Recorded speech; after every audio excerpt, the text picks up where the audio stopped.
জীবনে তো অনেক মেলা দেখেছেন, তাই না? এবার একটা আমি আপনাদেরকে ব্যতিক্রম মেলা দেখাই। এটা হলো গাঁদা ফুলের মেলা। গাঁদা ফুল সাধারণত শীতকালে ফোটে, আর এটা গরমের সিজনে গাছগুলি মারা যায়, বীজ থেকে সংগ্রহ করা হয়, আবার এটা সংগ্রহ করে পরবর্তী বছর আবার লাগানো হয়। এটা চাষ করেও লাভবান হওয়া যায়, কিন্তু শুকনো মৌসুমে হয়, 12 মাসে হয়, কিন্তু অনেকটা কম হয়। এটার ইংরেজি নাম হলো মেরিগোল্ড, আর এটা খুব সহজেই চাষ করা যায়। গাঁদা ফুল সাধারণত হলুদ, কমলা, গাঢ় কমলা, কখনো লালচে কমলাও হয়। দেশি গাঁদা, আফ্রিকান গাঁদা, ফ্রেঞ্চ গাঁদা, এই দুই ধরনের নাম বেশি শোনা যায় আর কি। তবে আমাদের দেশে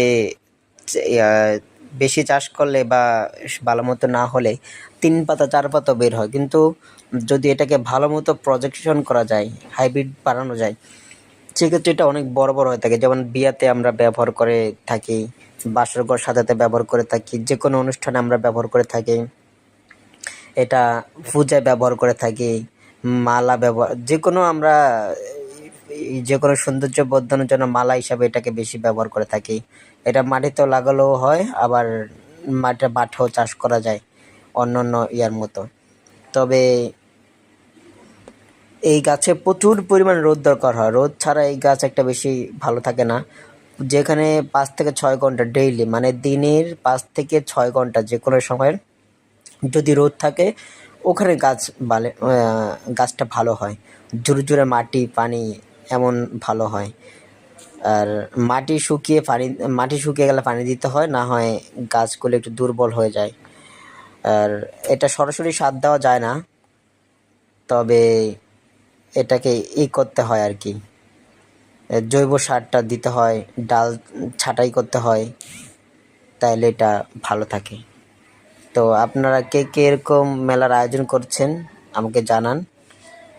আর সবাই ভালো থাকুন, সুস্থ থাকুন। জীবনে তো অনেক মেলা দেখেছেন, তাই না? এবার একটা আমি আপনাদেরকে ব্যতিক্রম মেলা দেখাই। এটা হলো গাঁদা ফুলের মেলা।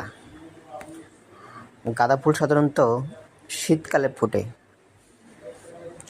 আর এটা গরমের সিজনে গাছগুলি মারা যায়, বীজ থেকে সংগ্রহ করা হয়, আবার এটা সংগ্রহ করে পরবর্তী বছর আবার লাগানো হয়।